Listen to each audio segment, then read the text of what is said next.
In this experience, I was not asleep, but awake in the physical consciousness and was reading one of Paul Twitchell's old books about dreams. I felt prompted to read through it and made it to a certain point where he mentions a pure love. And when I read this sentence, all of a sudden I could see a mountain range and valley, one large mountain near this little cottage of a simple style.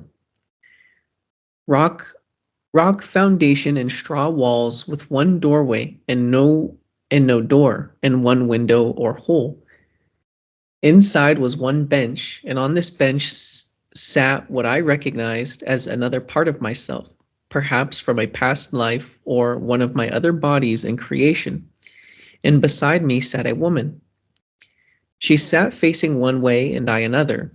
We wore simple clothing like that of the family from the Croods movie.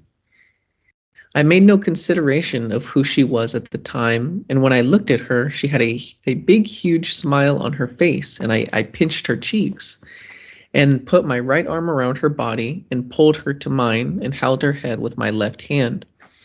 And in that moment, the sun began to shine noticeably brighter through the open doorway of the simple home, and I could see I had what I can only describe as a real love for this individual.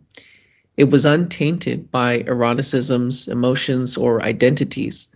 That is a being from one to another.